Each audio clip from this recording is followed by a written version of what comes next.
Instead of an administration working to advance America's highest ideals, we are witnessing the wholesale abandonment of those ideals. In a fiery response that has set political circles ablaze, Karoline Leavitt, former White House press secretary under President Donald Trump, unleashed a scathing critique of Vice President Kamala Harris following her recent remarks about the former president. During a recent interview, Harris referred to Trump as a threat to democracy and a dictator, statements that have sparked intense debate across the political spectrum. Leavitt, known for her unapologetic defense of Trump, did not hold back in her condemnation. RVM News: Kamala Harris is a fraud who will say anything to get elected. Leavitt declared in a post on X, formerly Twitter, she is flip-flopping on her liberal record and plagiarizing President Trump's popular policies, but the facts don't lie. Hannity Leavitt's criticism centered on Harris's alleged inconsistency and what she perceives as an opportunistic shift in policy positions. She has supported every single one of Biden's disastrous policies, Leavitt continued, highlighting issues such as inflation, immigration, and foreign policy. Breitbart: the Trump campaign has seized upon Harris's comments, with Leavitt emphasizing that the vice president's rhetoric is a distraction from the real issues facing the country. Every time she speaks, she proves how unfit she is to be the leader of the free world, Leavitt remarked, referencing Harris's recent interview on CBS's 60 Minutes. Washington Examiner: as the 2024 election cycle intensifies, Leavitt's remarks underscore the deepening divisions within American politics and the high stakes of the upcoming presidential race.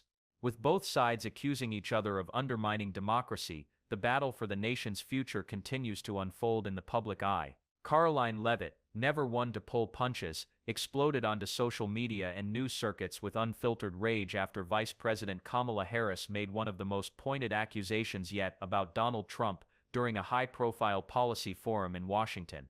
Speaking at the event, Harris declared, "Let's be clear, Donald Trump represents a direct threat to the core of our democracy. He has shown he will ignore the Constitution when it suits his interests, and we should all be alarmed."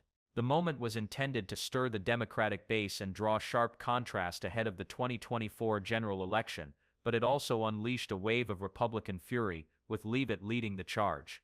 Hours later, in a surprise appearance on Newsmax, Leavitt blasted Harris, calling the remarks a disgusting smear, completely detached from reality, and an insult to every voter who supported President Trump. Leavitt's response was sharp, rapid, and personal. "Kamala Harris has never been held accountable for her own failures," she said. From the border crisis she was supposed to fix to the embarrassment in Afghanistan, her entire vice presidency has been a slow-motion disaster, and now she wants to lecture Americans about threats to democracy. The press secretary turned strategic advisor to Trump's 2024 campaign didn't stop there. "What's dangerous," she continued, "is a vice president who laughs nervously every time she's asked a serious question and can't even explain her own policies.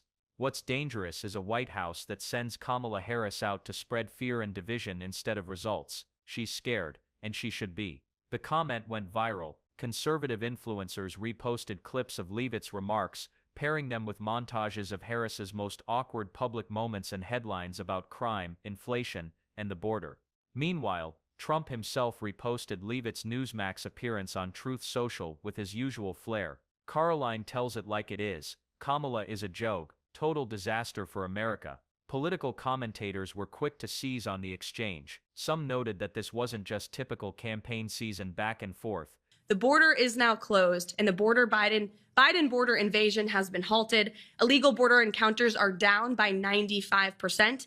Illegal alien gotaways, one of the top threats to our public safety, are down by an astounding 99.99%. It was a sign that both parties are entering open warfare, not just over policies, but over who defines the soul of American democracy. CNN's Anderson Cooper described it as the most direct clash between Trump world and the Biden-Harris team we've seen this cycle. Over on MSNBC, Rachel Maddow highlighted Leavitt's scorching language and noted the emerging pattern of Republican women attacking Harris, perhaps in part because they see her as the most vulnerable figure in the Democratic ticket. Behind the scenes, sources close to the Trump campaign say Leavitt's response wasn't spontaneous. She had been preparing for weeks to counter what they anticipated would be a pivot to Kamala once Biden's age and poll numbers forced Democrats to start rallying around their VP as the heir apparent. They're terrified, Leavitt reportedly told aides. They know Trump's base is energized, and Biden is underwater. Kamala is their last card, and we're going to tear it apart. Even more explosive was Leavitt's claim during a separate interview on Steve Bannon's War Room, where she accused Harris of gaslighting the public about Trump's policies. They're trying to rewrite history, she said. Donald Trump delivered on border security, economic growth, peace deals in the Middle East. Kamala Harris wants to pretend none of that happened because she has nothing to offer. While Democrats pushed back against Leavitt's tirade, White House officials dismissed her as a political operative desperate for airtime. The GOP base rallied.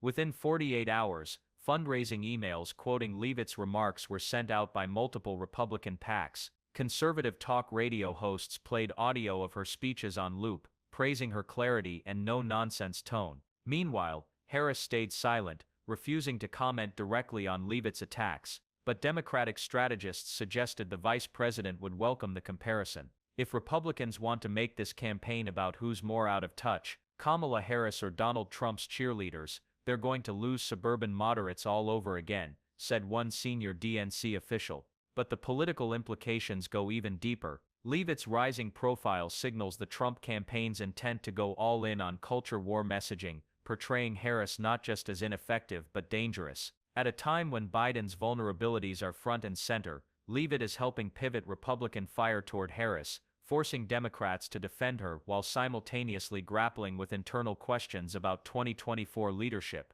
In many ways, this moment marks the beginning of a broader political chess match. Leavitt's attack was not only aimed at defending Trump, it was also a preemptive strike in case Harris has to step up further or even lead the ticket if Biden's health or approval ratings take a further dive. By framing Harris as incompetent and opportunistic, Leavitt is building a narrative that GOP candidates from Senate races to swing state governors will likely echo in unison. Still, not everyone on the left is taking the bait. Some liberal commentators say Harris should not dignify fringe rage bait with a response. This is a distraction, said Joy Reid.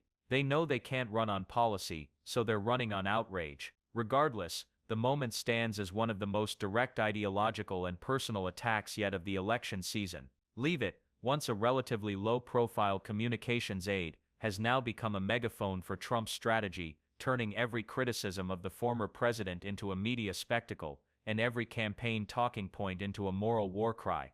And one thing is certain, the battle lines have been drawn. Harris has staked her position on defending democracy, while Leavitt has launched a full-scale offensive on her character, competence, and legitimacy. The political stage is heating up, and this clash may only be the beginning. As the media whirlwind continued, Karoline Leavitt doubled down, turning her sharp critiques of Vice President Kamala Harris into a full-fledged campaign message. Appearing at a rally in Pennsylvania just days after her viral Newsmax segment, Leavitt took the stage in front of a roaring crowd of conservative voters and went off script, turning what had been a reactive defense of Trump into an offensive narrative about Harris's record, and more pointedly her ambition. Some political scientists began comparing Leavitt's rise to Sarah Palin's explosion in 2008, except this time, with a longer runway and a more media-savvy candidate. But others warned that the Republican Party's embrace of Leavitt could become risky if her message became too extreme, said one political risk analyst. But unscripted can turn into undisciplined fast, and if she starts alienating moderates, Democrats could flip the narrative. Still, for the moment Leavitt showed no signs of slowing down. In a town hall event in Michigan, she again tore into Harris. When she calls Donald Trump a threat to democracy, what she's really doing is projecting. It's this administration that's weaponized the DOJ, spied on parents, censored speech. The only threat to democracy is coming from the White House. Once again, the room erupted. And once again, clips were instantly shared, analyzed and amplified across platforms. As campaign season barrels towards summer, the political battlefield is set. Trump and Biden may be the main event, but beneath them, a new volatile undercard is playing out, one where Leavitt and Harris stand toe-to-toe, each representing not just political strategies, but fundamentally opposing visions of leadership, character, and the future of American democracy. And with the national mood growing more polarized by the week, This may be the political showdown that determines the tone and the turnout for 2024. A split screen fills the airwaves, Karoline Leavitt at a rally podium, fists raised, surrounded by roaring supporters, Kamala Harris exiting a black SUV, face calm but eyes steely, stepping toward a press gaggle. The clash isn't over, it's just beginning. As both women walk into the political storm ahead, the nation watches divided, uncertain, but fully awake. Subscribe now for more uncensored political showdowns, insider strategy leaks, and the battles shaping 2024. Don't miss what happens next.